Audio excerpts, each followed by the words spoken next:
Us on TVC Breakfast Saturday. All right, the southeastern part of Nigeria makes up about 5 states, and they are Abia, Anambra, Enugu, Ebonyi and Imo, with about 95 local government areas.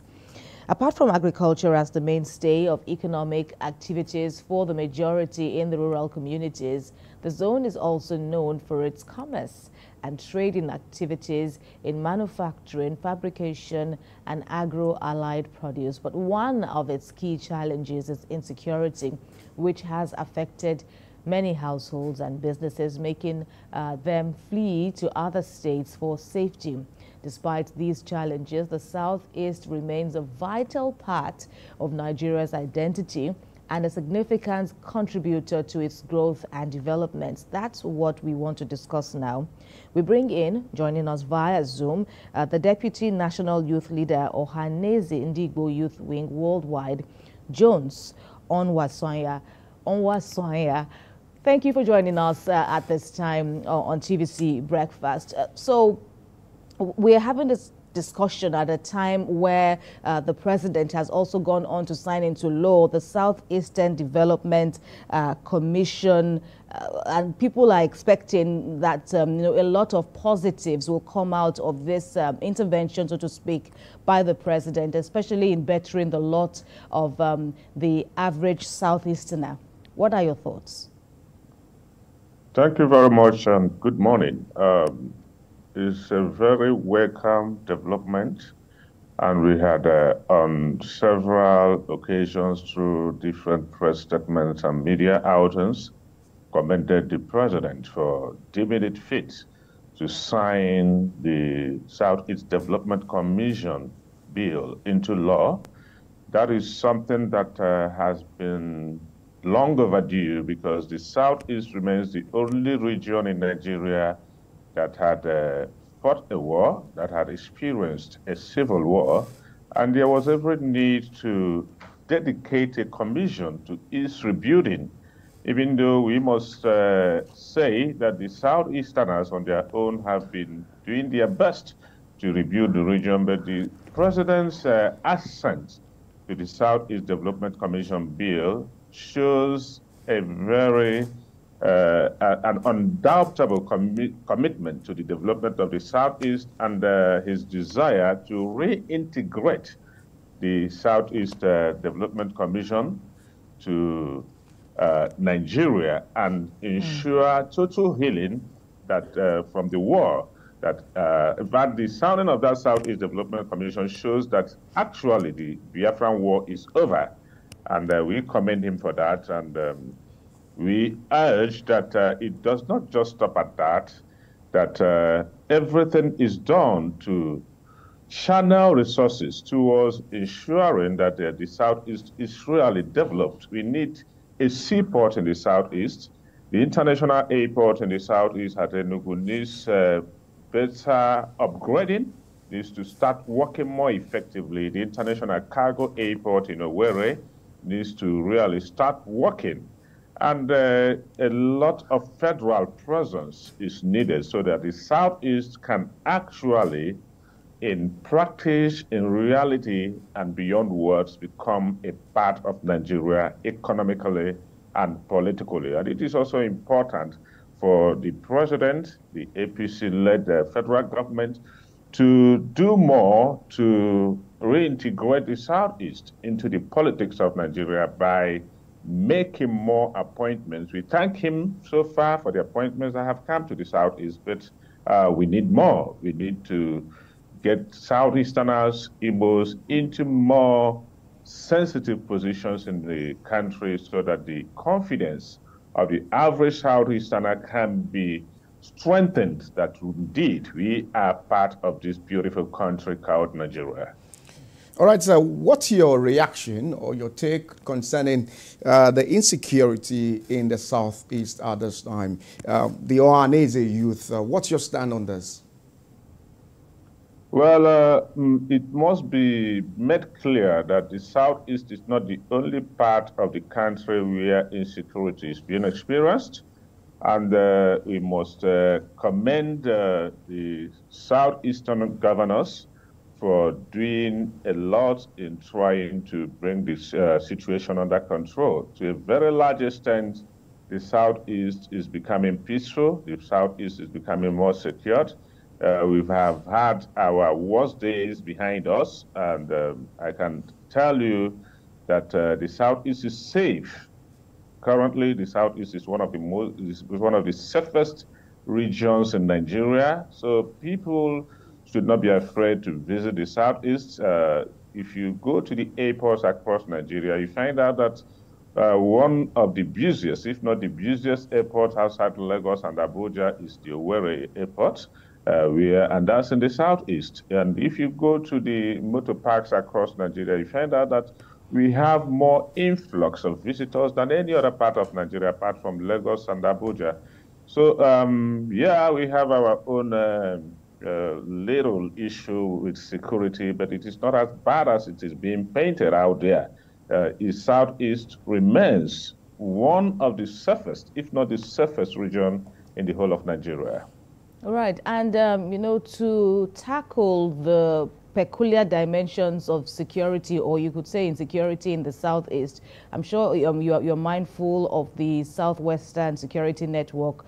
That's the Amoteku Corps, which, you know, has, you know, taken off, and, you know, many people are calling for it to be replicated across the country. But then not much has been heard, so to speak, about Ibubeagu, the Southeastern option as preferred by the governors. What's the standpoint of your organization in this wise?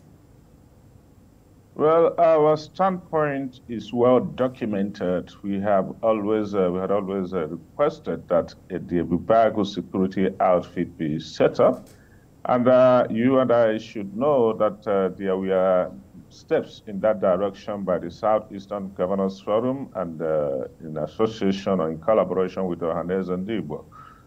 But a lawsuit instituted in Ebonyi State somehow put that on hold because a judge gave a ruling that abolishing the Ibubeagu security outfit. But that hasn't stopped the Southeast governors and the Southeast leaders from moving on with ideas and policies that ensure the security of the Southeast.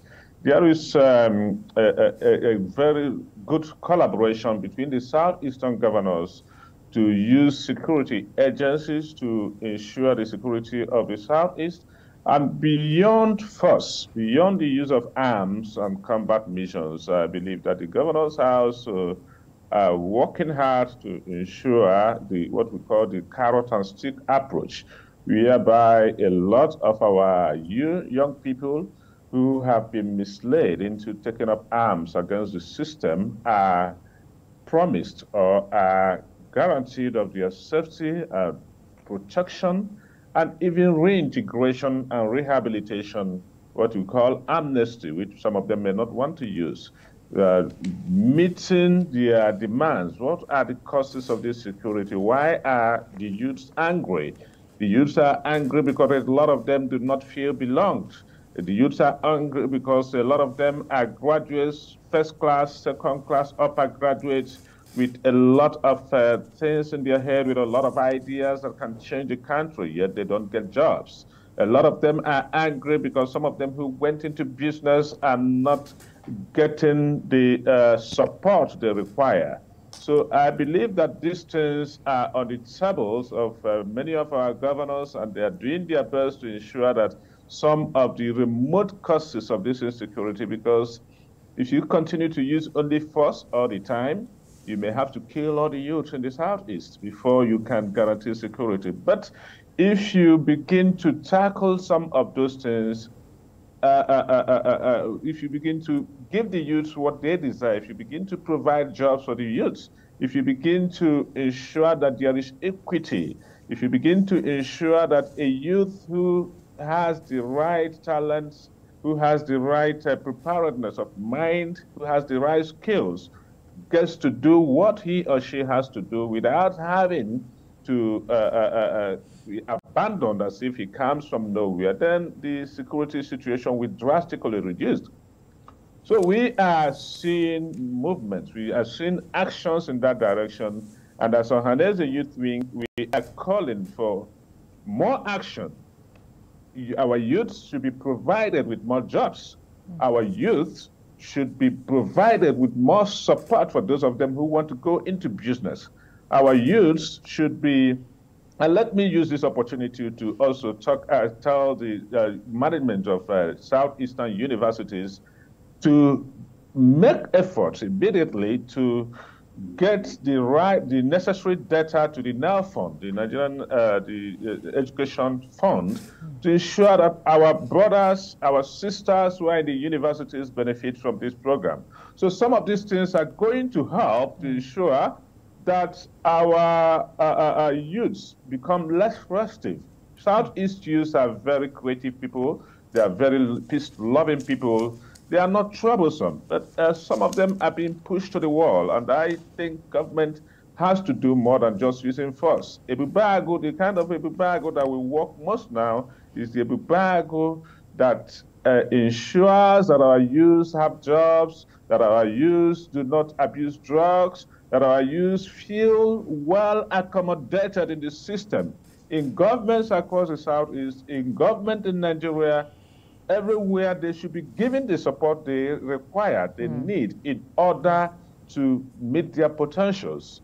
So because if we bring in trailer loads of guns and whatever you have into the Southeast in order to crush dissent, in order to crush the resistance that is happening in some few places, you may not succeed. But if you give these youths a sense of belonging, then you see total peace everywhere. Just a moment, if I may quickly jump in now. Talking about the Southeast, there's no how we talk about the insecurity without mentioning the agitation for Biafra. What is the position of the Ohaneze youth on this particular agitation? Well, Ohaneze, the Imo youth wing believes in the Biafra of the mind. We believe that every Nigerian is a Biafran because Biafra is about equity. Biafra is about giving the people what belongs to them. Biafra is about good governance. Biafra is about resource control. Biafra is about a young man leaving the university with good grades and being sure of getting a job. Biafra is about a young man getting ideas about business and being sure that there is a system in place to ensure that he or she gets the necessary resources to start up that business.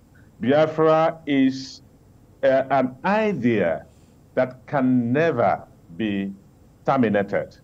Biafra is an idea that no force in the world can kill. But we are not talking about Biafra we are not talking about secession, so to say. We are talking about Biafra as an idea. There is nobody in Nigeria, there is no tribe in Nigeria that believes in Nigeria more than the Igbos.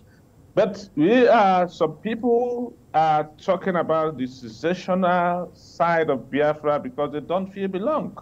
They don't feel they are needed in Nigeria. But we are saying that Ohaneze and Imo youth wing believes in the Biafra of the mind, the Biafra that is about equity, the Biafra that is about good governance, the Biafra that is about prosperity of the highest number of people as long as they have the right resources, the Biafra of justice, the Biafra of prosperity. That is what we are talking about, and I believe you who is in the studio and everybody, even Tinubu, believes in that Biafra. Right. And, still talking about a better Nigeria, the one that works for all, we are also having kind of a resurrection of the calls for a new constitution. Of course, it remains a raging debate as to whether we truly need one. These are as against the cycles of amendments that we have had to the country's grown norm. Where do you stand? Well, the idea of constitution is something that is continuous. We cannot have, no country ever has a complete constitution. As developed, as advanced as the democracy of the United States is, you will remember that the President, Joe Biden, recently talked about changing the constitution in order to limit the tenure of Supreme Court justices and maybe some other issues he feels are not well captured in the Constitution. So it is important that from time to time, democracy is about the people. From time to time, the federal government should set things in place for people to come together to discuss our future, to discuss our country. And it is important that at this time, majority of those who are going to discuss the issue of this constitution have to be youths, because it is our future that is being talked about. We are not saying that old people should get away. We are saying that majority, we need the guidance of the old people, of the elderly people, but those whose future is at stake are the youths, and they must make up a good bulk of whatever discussion we are having about the constitution. So to answer your question directly, we need a new constitution. We need a constitution that better reflects our reality. We need a more democratically written constitution. You know that the constitution we have currently was given to us by the military, and there are still some military content features in that constitution. So we want a new constitution that better reflects our reality, a constitution that will be contributed to mostly by the youths of Nigeria.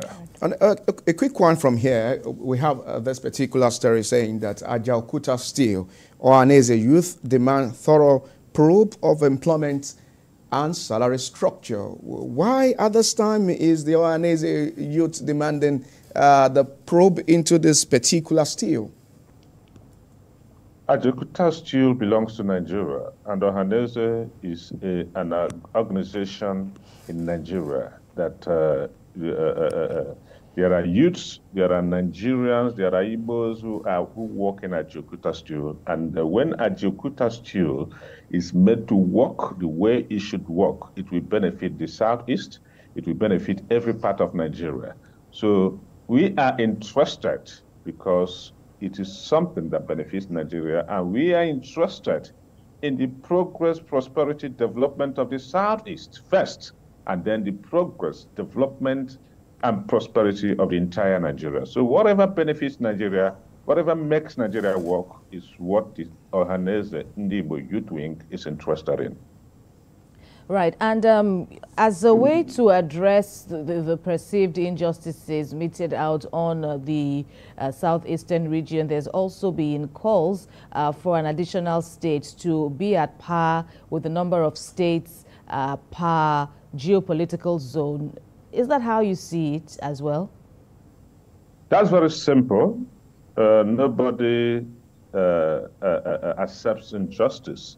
There is no reason in the world why the Southeast would be the only region in the country with 5 states. It puts us at a serious disadvantage. While majority of the regions in the country have 21 senators, they have higher number of local government areas, they have higher number of House of Representatives members, they have higher number of governors, and they have more money accruing to them. There is no reason why the Southeast shouldn't have one more state. It is not too much to ask for.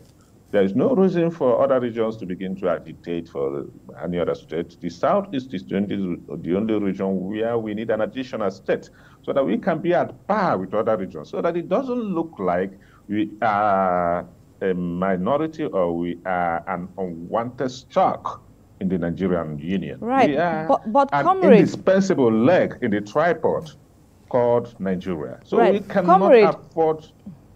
Allow me to just quickly chip this in. We've run out of time, but there is also a section of the country who have spoken about the need for the region you represent, Southeast, to be more, is it negotiation driven as against the sense of entitlement? I don't know how you respond to these this kinds of mindset that ahead of whatever political ambitions that the region may be targeting ahead of the next election or whatever, or just for the simple cause for a better region, so to speak, so that there will be no need for all the complaints and the injustices, you know, that you always talk about. What do you make about this calls for negotiations as against the sense of entitlement that, you know, is perceived from some members of other parts of the country? We do not have a sense of entitlement. We are negotiating. We are talking with every part of Nigeria. We are talking with every region. There is no region in this country that has produced a president without the South is playing a critical role. I have to make it clear here that the Southeast played a better role in making President Tinubu the president that he is today by ensuring that we gave a majority of our votes to a particular party that didn't win. If we had channeled that vote to someone else, that person would have won. So the Southeast must not be blackmailed by saying that we are having a sense of entitlement. We are demanding for what is fair, for what is just, for what is right. But we are also negotiating. Every region, if there is a region that could be said, or if there are regions that could be said that that could be accused of having senses of entitlement, it's not the Southeast. The Southeast has always negotiated. We have always moved out. We have always reached out. We have always made sacrifices for other regions to succeed. And so it is wrong for anyone to accuse us of having a sense of entitlement, of not negotiating. We have negotiated more than every other region in this country. Just a moment. We are not being listened to. Part of the negotiation. Not being listened to. Part of the negotiation is the signing into law the Southeast Development Commission, and your organization has commended the president for this initiative. Just in 1 minute, your reaction on that? Yes, I think I have said something about that earlier. We thank the president. That one negotiation, one thing among the many we are asking for has been granted. And, you know, we cannot get okay to everything, at least majority of what we are asking for is granted. And we are saying, thank you, Mr. President, for signing into law the Southeast Development Commission bill. And please, Mr. President, listen more to us. There are still many things to be done in the Southeast. Southeast federal roads are very bad. We need a seaport in the Southeast. We need more political integration for our people in the Southeast. We are your friends. We are your brothers. We are not less Nigerians than other Nigerians. So that is it. We are not asking for too much. We are only asking to be Nigerians. We must thank you. Not too much to ask for. We must thank you very much for your contributions on the program. We've been speaking with the Deputy National Youth Leader Ohaneze Ndigbo, Youth Wing Worldwide, Jones Onwaswanya. Thank you very much, and we indeed hope for more engagements with you on this and other pertinent issues. Thank you very much. Up next on the program is a dip into